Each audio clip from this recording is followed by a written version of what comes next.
Wajahnya rata. Kemudian wajah kita sambil tekan. Ya, sambil tekan ternyata tidak ada udem anarsaka. Udem anarsaka adalah udem. Apa itu udem anarsaka?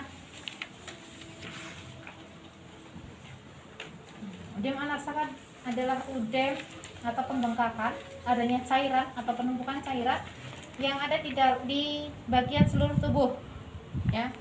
Nah, terutama bisa dilihat dari wajah tubuh lainnya, ya.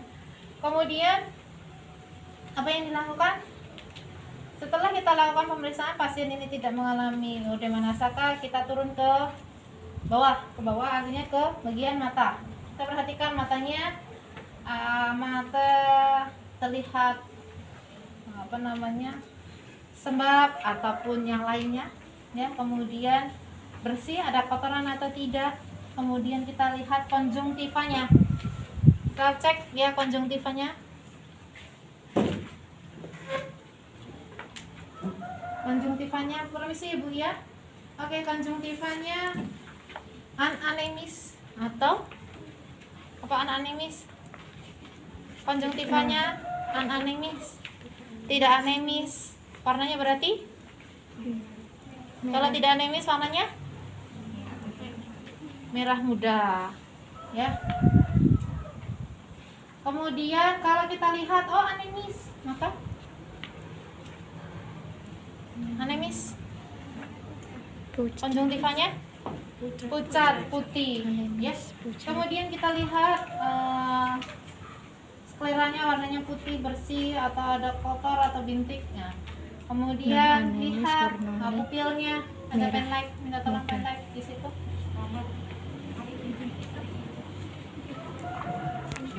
Apa sih? Ada nggak pendek? Ini bukan.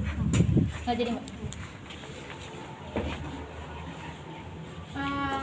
Yang video mohon fokus nanti, gitu ya. Jangan nanti nonton video habis itu nggak fokus sama aja, ya. Oke, penlight kita lihat dari mana? Dari samping. Perhatikan gerakan pupilnya. Ketika ada sinar maka hasilnya pupilnya mengecil, ya, mengecil. Kita balik lagi.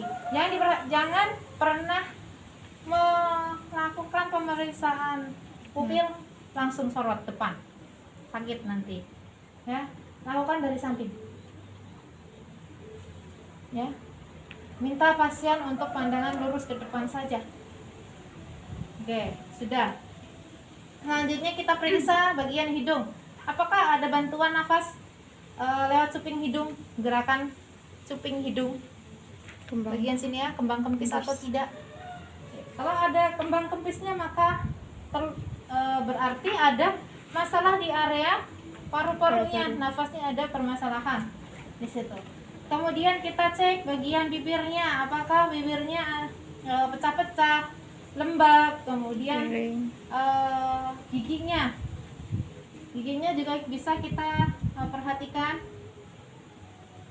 ya. Giginya ada karies gigi atau tidak. Kemudian kalau memang pasiennya agak kesulitan dalam membuka mulut, kita gunakan namanya alat, namanya tong spatel. Ada tong spatel?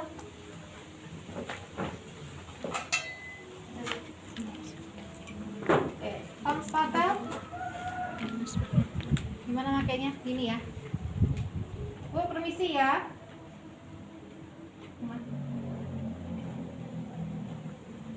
Ditekan. Ya. Kita lihat, ternyata giginya ada kariesnya, kotor, terus ada bau mulutnya.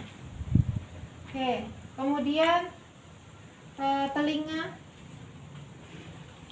kita lihat, ya, apakah ada kotoran, bersih. Kemudian baru kita cek leher. Ini bukan kita minta pasiennya untuk duduk ya, tapi Bu Hani akan memperlihatkan agar terlihat. Kalau tiduran nggak terlihat. Jadi pasiennya tidur terlentang, kita periksa pada bagian leher. Pada bagian leher yang harus diperiksa adalah bagian tiroid, kemudian ada kelenjar getah bening, kemudian ada vena jugularis. Ya, vena jugularis yang nanti arahnya ke arah jantung. Oke. Tiroid itu letaknya ada di kiri dan kanan. Kalau laki-laki samping kiri kanannya jakun. Kalau wanita tidak terlalu terlihat. Ya, tapi bisa kita coba lakukan pemeriksaannya gimana? Ibu minta tolong untuk menelan, ya. Nah, pada saat menelan, kan menelan itu ada gerakan naik dan turun. Turun, naik gitu ya. Nah, pada saat turun kita coba ini saja, tekan gini, Bu, coba menelan. Dia akan turun, ya.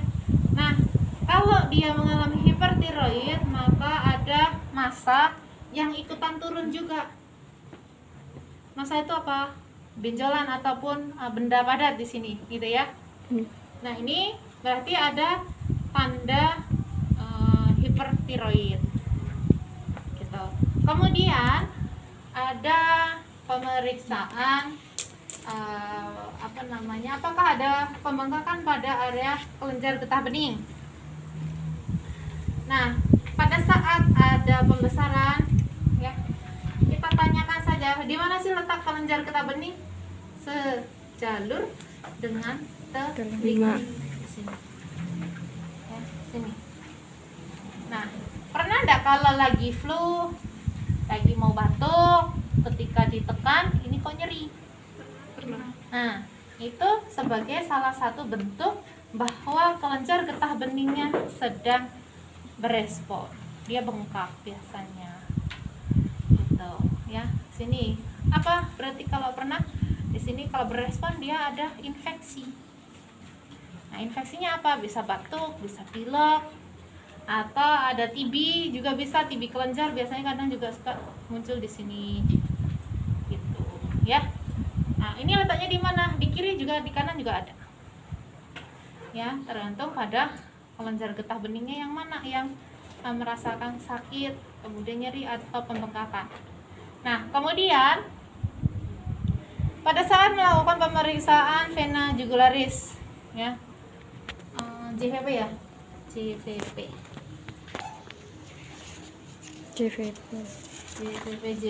apa namanya? Jugularis vena pressure.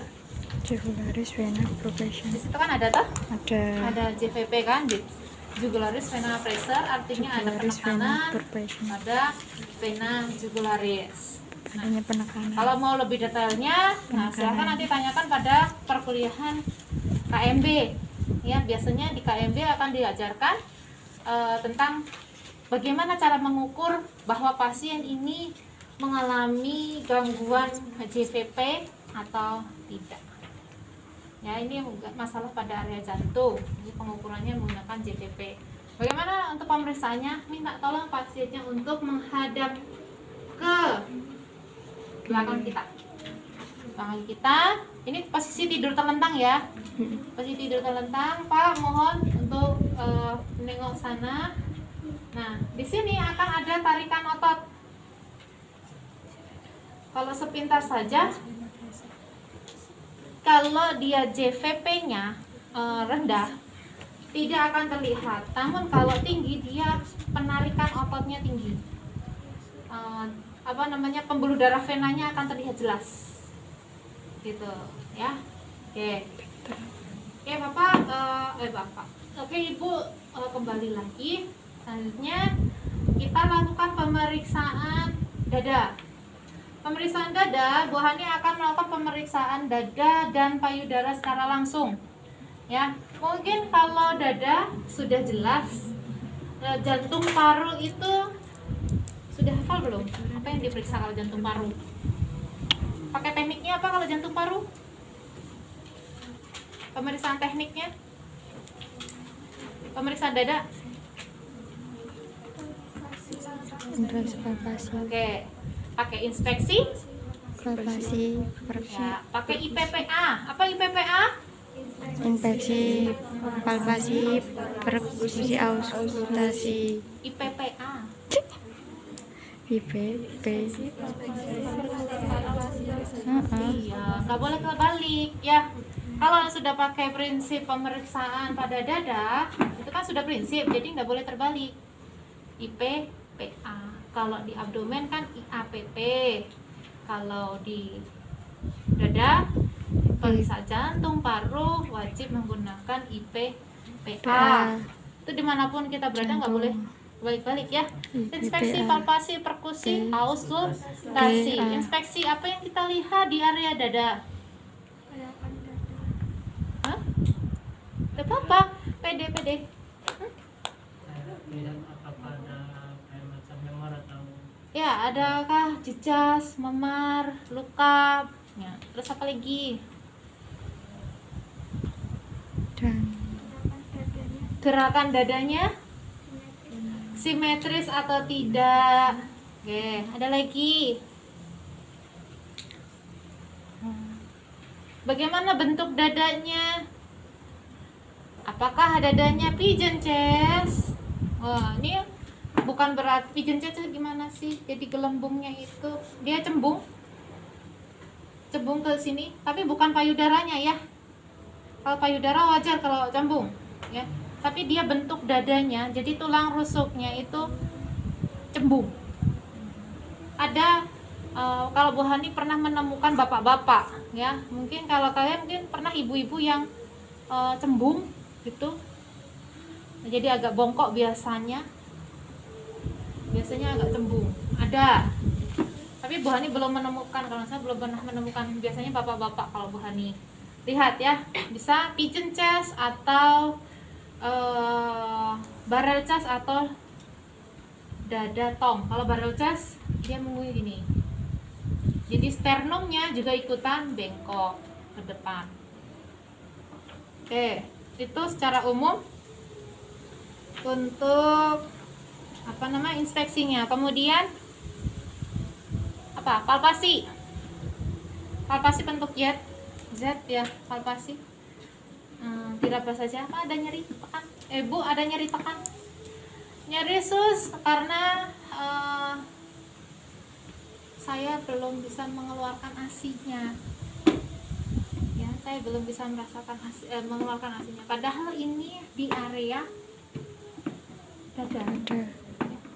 Belum area mamai. Ternyata masih rasakan nyeri. Oke. Kemudian hangat enggak? Raba juga. Hangat enggak? Kemudian di perkusi itu diketuk. Nah, ketuk juga ketuk Z ya. Ketuk itu ini.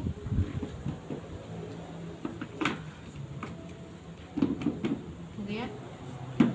Nah, diketuk di perkusi. Oke, kemudian di auskultasi. Pakailah kita stetoskop. Apakah ada bunyi tambahan atau bunyi seperti angin saja? Ya, angin kalau buat nafas normal ya, bunyi angin. Kemudian bunyi jantungnya, apakah ada suara jantung tambahan? Biasanya ada lup-dup gitu ya, itu bunyinya kalau namanya ada S1 S2. Kalau bunyinya lup-dup, ada juga yang mengalami gangguan ada lup-dup-dup gitu, atau lup-lup-dup gitu, atau ada cairan jadi lup-lup des gitu ya. Ada juga macam-macamnya. Oke, itu untuk dada.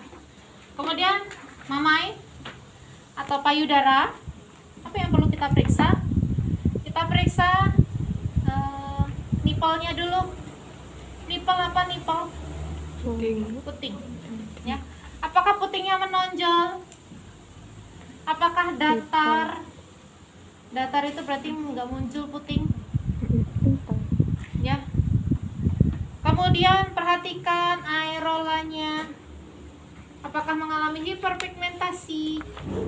Sejauh mana hiperpigmentasinya? Ya, perhatikan. Apakah ada seperti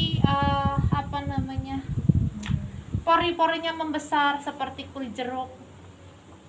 Pernah lihat kulit jeruk? Karena Pori-porinya besar apa kecil? Nah, itu diperhatikan. Kemudian dipalpasi, dipegang saja, jangan ditekan, dipegang saja. Nyeri bu, nyeri banget sus. Nanti ada lagi kalau hari kedua, hari ketiga yang belum bisa menyusui, ini sampai besar, tegang, gitu ya, ototnya terlihat, pembuluh darahnya terlihat jelas. Nah ini ada juga. Nah, oke, kemudian perhatikan ya tadi, kalau ada tanda-tanda infeksi, apa itu? Tanda-tanda infeksinya apa saja? Kita mengetahui bahwa itu ada tanda-tanda infeksi, ciri-ciri infeksi. Apa itu? Oke, apakah di area mama, entah itu mama yang sebelah kiri, sebelah kanan, atau keduanya terlihat warna merah? Ya, merah. Terus paha bengkak. Oh, ini kenceng, ya, tegang. Terus panas, berarti kita raba. Bu, nyeri. Nyeri itu apa? Dolor. Nyeri. Nyeri. Kemudian teraba panas. Kemudian dia tidak bisa menyusui. Fungsional bisa. Nah, ibunya sudah ada ciri-ciri tadi, kemungkinan ibunya bisa mengalami mastitis. Apa itu mastitis?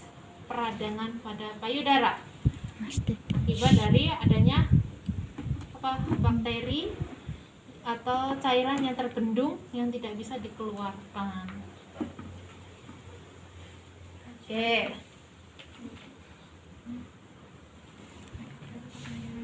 Sudah? Ada lagi?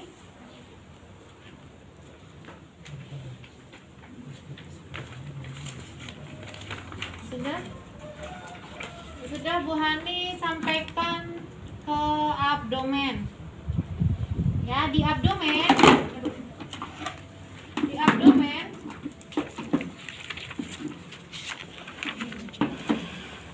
kita lakukan juga di abdomen menggunakan IAPP, ya, inspeksi, auskultasi, palpasi, perkusi palpasi. Ya, IAPP, inspeksi, kita lihat dulu bagaimana postur atau penglihatan kita bagian perutnya. Apakah masih ada linea nigra, apa? Garis lurus yang membentang di area umbilicus. Kemudian apakah masih ada striae? Apa itu? Garis-garis stretch mark, atau kalau nggak tahu stretch mark adalah garis-garis kehitaman, kemerahan akibat pelebaran apa? Kulit. Ya, kulitnya kan lebar, awalnya kan memang kecil, terus lebar karena hamil ya. Oke, jadi lebar. Oke, kemudian kecil lagi, mengkerut, apakah masih ada striae-nya? Kemudian apalagi yang perlu kita baca untuk diinspeksi? Apakah ada luka jahitan bekas SC? Tidak ada. Apakah ada luka bekas jahitan mungkin bedah appendiktomi? Tidak ada. Oke, secara umum tidak ada luka sayatan, tidak ada. Kemudian kita juga lakukan pemenekanan. Ibu tadi sudah BAK, sudah sus. Oke, kalau misalkan sudah, nggak masalah. Namun kalau kita lakukan penekanan terus pasiennya mengatakan sus pengen kebelet pipis karena habis ditekan, silahkan dipersilahkan dulu untuk ke toilet. Atau kalau tadi 6 jam pertama kita berikan bantuan dengan menggunakan pispor. Pispor wanita, jangan sampai lupa. Ya, ini bisa digunakan untuk T-spot BAB, bisa untuk T-spot berkemih. Untuk wanita, kalau yang laki-laki beda lagi ya. Nih. Selanjutnya, kalau sudah BAK, kemudian kita coba lakukan pemeriksaan sejauh mana fundus uterinya. Ya. Normalnya dalam 24 jam fundus uteri pada ibu postpartum itu 1 cm atau 1 jari di atas umbilikus. Ya. Anggap saja 1 jari kita di atas umbilikus itu kurang lebih 1 cm. Kalau kita sudah lakukan pemeriksaan, ternyata letaknya sudah ada di 1 cm di atas umbilikus, maka uterusnya normal. Namun ketika kita lakukan pemeriksaan, ternyata umbilikus uterusnya itu ada 3 cm di atas umbilikus, atau 2 cm, atau bahkan masih sama pada saat hamil bisa 4 gitu ya. Maka perlu kita perhatian khusus bahwa kontraksinya tidak terjadi ya. Ketika rahim itu tidak mengalami kontraksi postpartum, maka sangat beresiko terjadinya perdarahan ya. Perdarahan ya, bukan pendarahan, beda ya. Kalau pendarahan itu pakai bahasa daerah, kalau perdarahan itu pakai bahasa Indonesia. Oke. Selanjutnya kita lakukan pemeriksaan, ternyata 1 cm. Oke, berarti kontraksinya, Bu, ketika saya tekan ada kontraksinya, ada mules-mulesnya, ada sus. Oke, berarti normal. Ya, ketika diraba kok nggak ada mules-mulesnya, tapi sus, darahnya kok kayaknya ser-seran ya, ngucur terus berarti ada darah yang keluar tapi tidak ada kontraksi. Perlu kita lakukan gerakan massage. Untuk apa? Untuk membangkitkan uterusnya untuk berkontraksi ya. Agar apa? Kalau kita membangkitkan biar nggak perdarahan. Contoh saja, rahim ketika rahim akan kembali mengecil ya, seperti sebelum hamil, itu harus ada namanya kontraksi, gerakan untuk kembali. Kalau dia hanya diam saja, maka darah itu akan keluar begitu saja.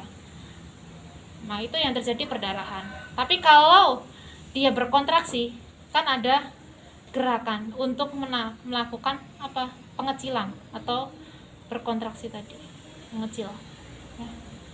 Jadi akan mengecil ya, dia akan menjaga agar kuat ya, pembuluh darahnya akan kuat.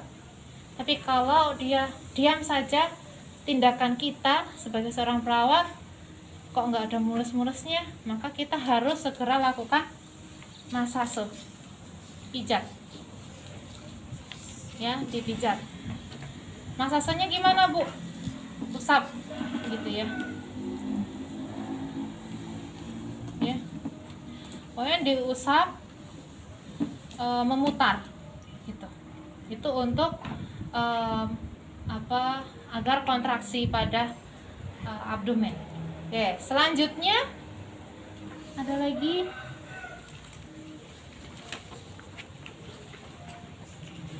posisi kontraksi, kemudian terus abdominalis, aman, lakukan pemeriksaan perineum dan rektum. Oke, kita masuk ke bagian bawah. Bagian bawah vagina.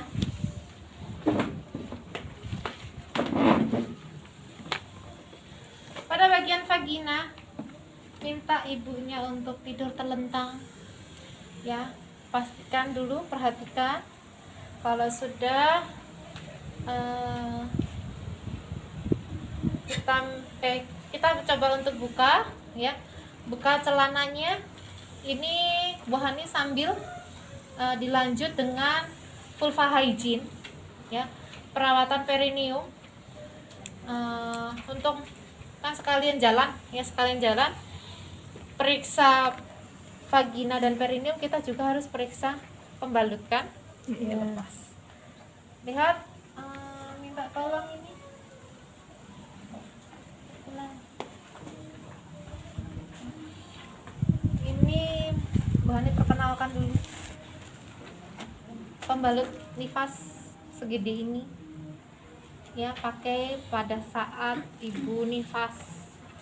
Jadi kalau pakainya pembalut kecil nanti kurang, setengah jam habis.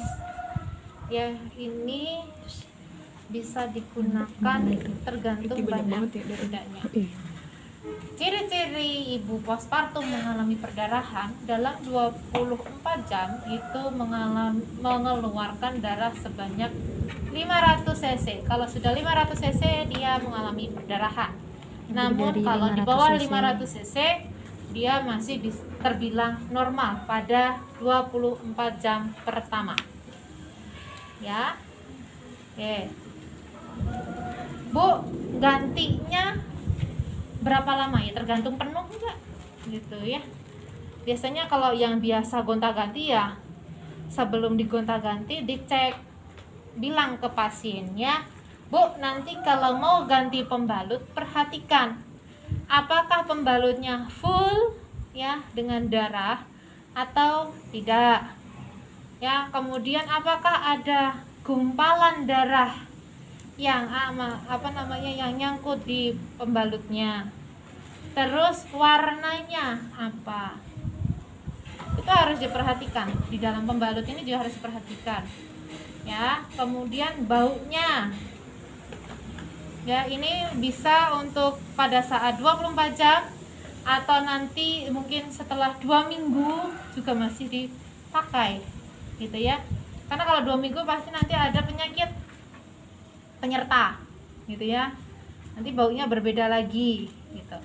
Jadi perhatikan, ini pembalut nifas. Selanjutnya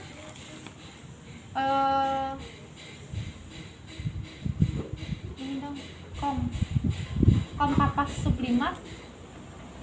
Bu Hani pakai handscoon, pre-memory handscoonnya ya, nanti silakan kalian mau melakukan pemeriksaan vulva harus pakai handscoon ya. Bu Hani gunakan handscoon, udah pasang aja nggak apa-apa, pakai handscoon. Terus minta pasien ini kan untuk tidur terlentang ya. Oke, kita lakukan pembersihan dulu dari Mons Kubis. Nah, biar ayo Ra, buang go bengkok. Kemudian kita ulangi.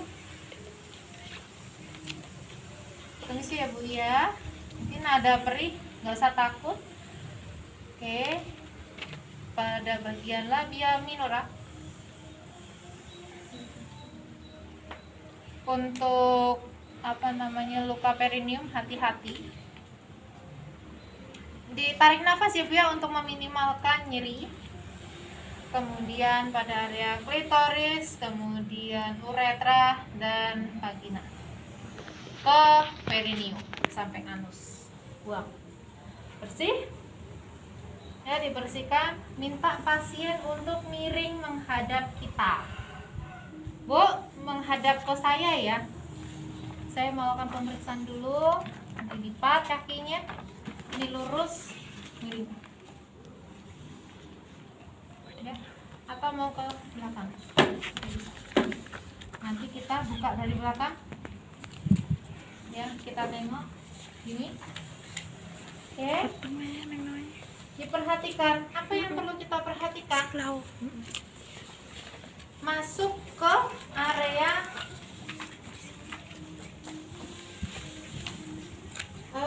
kaji keadaan jahitan luka, episiotomi dengan teknik dengan singkat singkatan REDA. Apa itu REDA? Redness, kemerahan.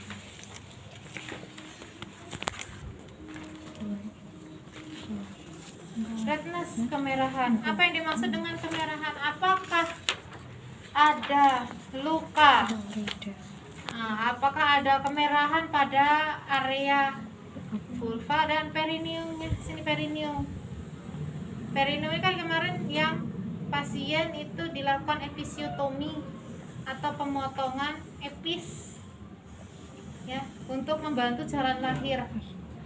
Nah, Kemerahan. tergantung jalan lahirnya itu normalnya adalah dipotong ke samping Apakah ada? ya. Namun ada juga yang tanpa instruksi ternyata dia sudah robek sendiri. Ya, kalau sudah robek sendiri biasanya dia tidak teratur. Jadi bisa di sini dua-duanya bisa robek atau bisa robek lurus sampai ke anus juga ada.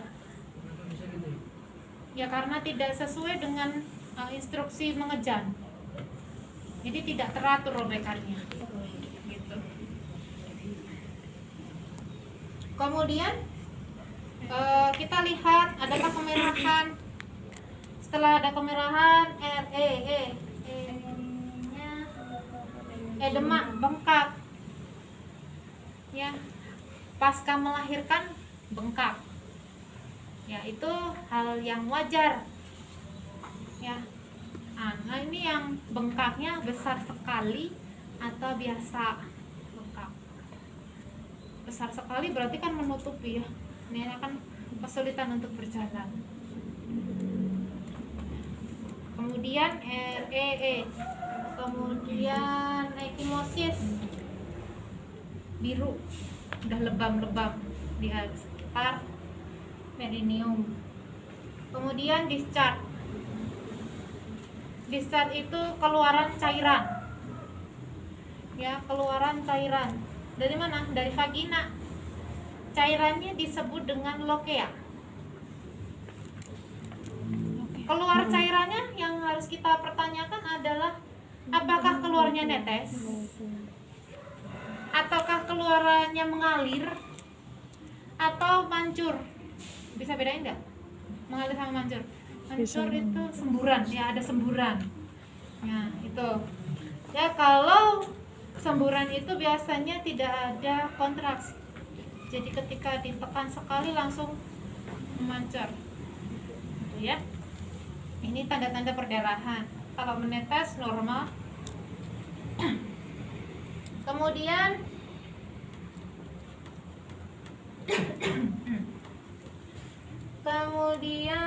dicat lokea. Oke, lokea di catatan kalian. Kalau fotokopi semuanya di depan ada itu jenis-jenis lokea.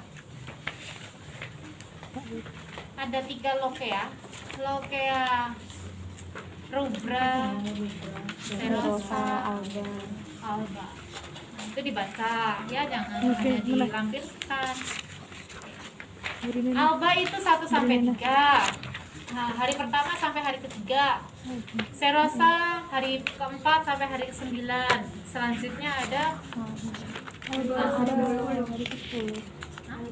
alba. Ya, yang terakhir alba. Nah, itu warnanya ada kan? Ada nggak? Warna merah terang, merah segar, gitu ya. Ada baunya? Ada. Ya, itu ya, ada baunya juga. Kemudian itu jenis-jenis lokeanya, ya. Kemudian approximation. Approximation adalah bagaimana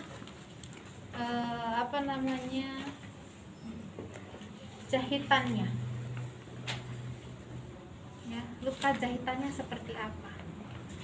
Apakah luka jahitannya baik?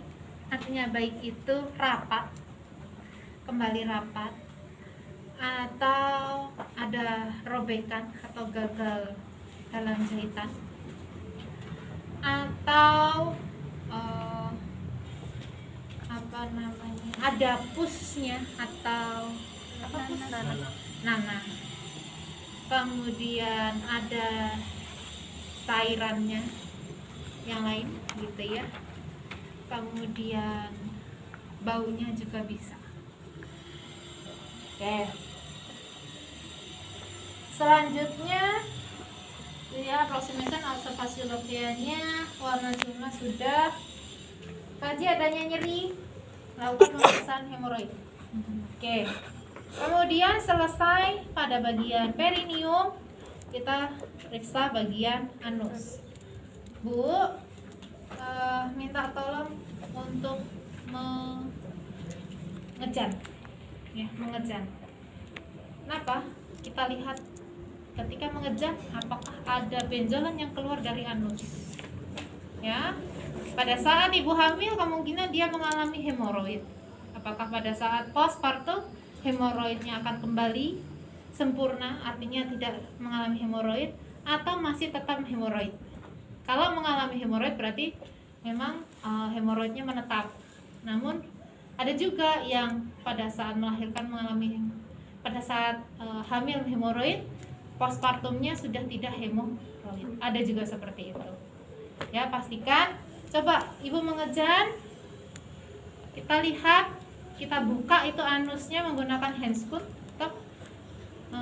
Ada apa namanya, bagian anusnya itu sedikit keluar atau menonjol keluar, itu massa. Nah, berarti ada hemoroidnya kalau ada, gitu ya.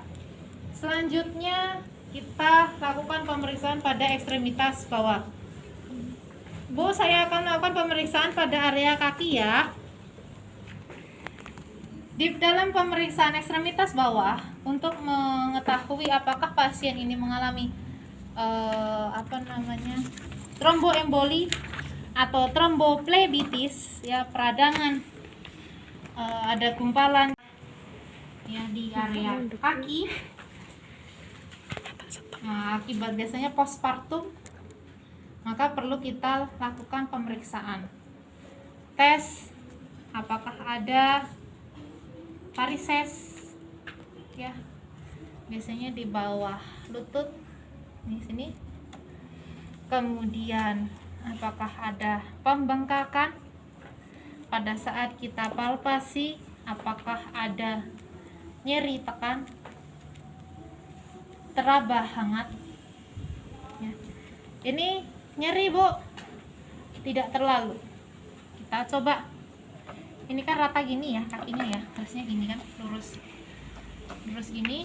Coba kita lakukan penekanan dari bawah situ, kita tekan ke depan, nyeri sekali. Pasiennya mungkin teriak, misalkan pasiennya teriak, sakit sus, baik. Kalau dia merasakan nyeri, kemudian ada tanda-tanda common sign-nya. Tanda-tanda apa? Ya, common sign. Tanda-tanda common sign-nya ada positif, maka pasien perlu dilakukan tindakan meninggikan kakinya setinggi 30 derajat menggunakan bantal. Namun pada saat ini bed rumah sakit itu kan sudah bisa digerakkan, ya, pakailah digerakkan, jadi ditinggikan 30 derajat.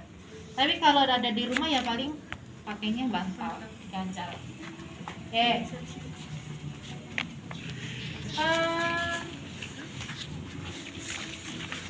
Sampai di situ selesai, ya. Bu, saya sudah selesai melakukan pemeriksaan fisik dan perawatan perineum. Apakah ada peniti atau apa gitu buat nutup tanda lihat?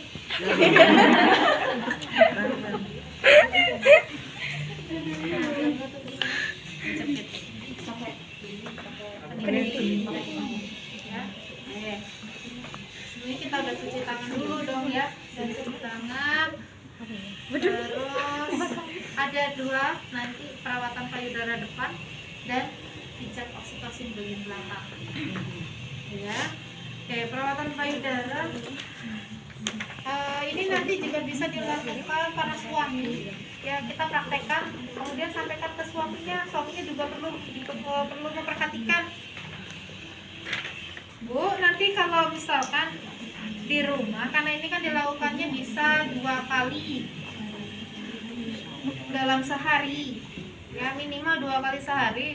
Untuk apa? Untuk mengeluarkan asinya, biar asinya berjalan lancar. Nanti kalau nggak lancar bisa menimbulkan mastitis tadi, peradangan pada asinya, mamainya, ya. Kemudian selain itu kita pijat oksitosin, tentu kondisi pikiran ibunya tenang, bahagia untuk memperlancar pengeluaran ASI. Saya akan coba lakukan perawatan 10.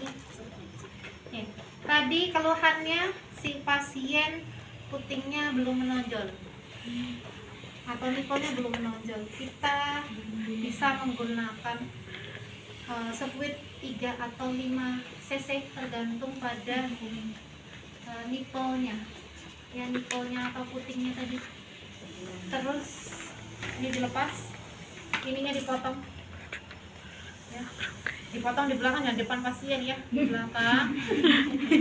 Terus nanti ini kan gini ya, dimasukkannya dari sini, sini.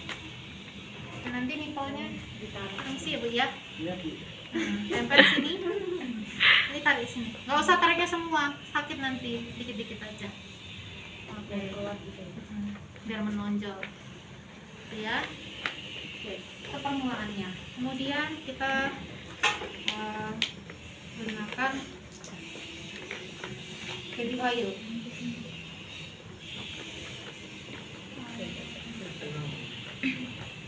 Tadi ada kapasitas jimat ya.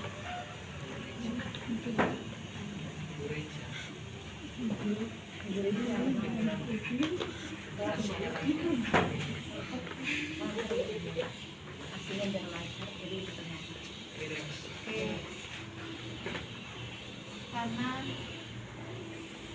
ini nggak usah sebulan ini nggak apa, kapasitasnya nggak apa, dikompres di putingnya biar lemas, ya biar lemas. Tunggulah 30 sampai 1 menit, 30 detik sampai 1 menit. Kiranya ada ini dibersihkan. Oke, kemudian kita menggunakan baby oil.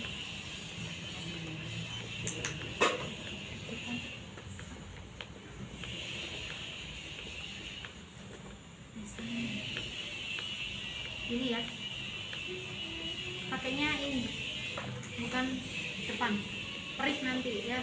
Kalau depan biasanya tajam, kalau ini nggak boleh gini ya. Oke, terus lanjut kita pijat pertama 5 sampai 1.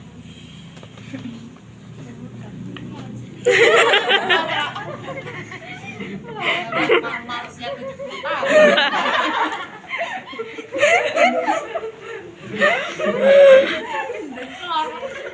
Melotrok. Ya.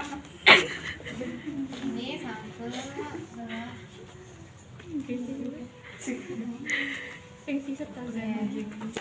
Selanjutnya kita massage. Boleh 1 dulu, kita sambil-sambil. Ya, 1, 2, 4. Kemudian kita gerakan ini.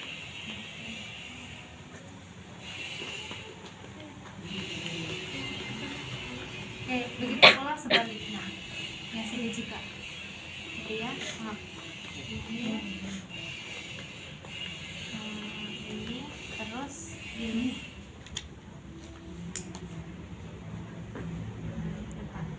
Nah, pada saat kita massage kok ada asinya keluar, maka kita tampung, hentikan dulu massage ya.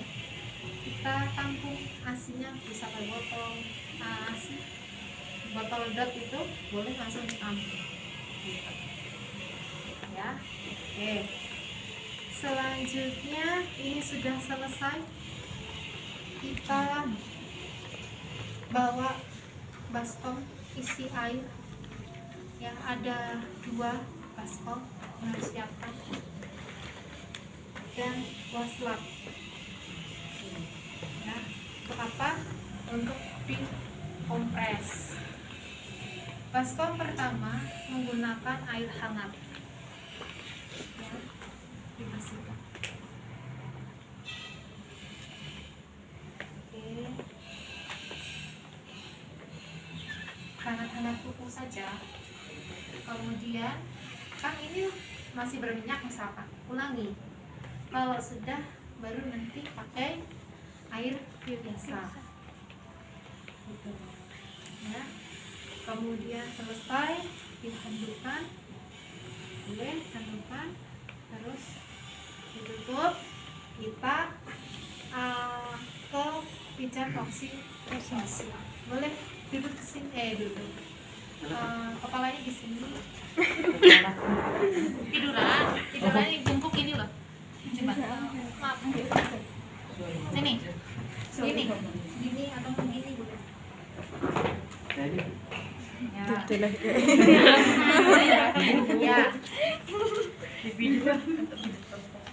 Ya, pijatannya posisinya kayak gini. Ya. Emang gini, kayak gini nih. Ini nanti buyar ke bawah, di situ ada kalau nggak salah ya. Jadi pijatannya samping dulu ke atas ini, terus satu kali langsung ke bawah sampai di apa namanya garis kutang atau garis BH. Ya, katakan saya pijat ya, relax ibu, pikirannya tenang, biar nanti lancar asinya. Kalau pikirannya tenang, lancar nanti asinya. Tapi kalau ada stres, mikirin nanti mertua bagaimana, ya terus nanti rumah tangganya gimana, anak yang gede gimana, nanti gak keluar asinya. Oke, nah ini dilakukan juga beriringan dengan tadi perawatan payudara. Jadi satu paket. Nanti suaminya juga bisa, Bu, kalau misalkan di rumah ibu kan nggak bisa nih kalau mijet-mijet gini ya, suaminya bisa diajarkan gitu ya Pak ya. Jadi tolong dibantu untuk istrinya agar keluar asinya lebih banyak. Nah itu mungkin gitu saja untuk perawatan payudara dan pijat oksi. Ada yang ingin ditanyakan?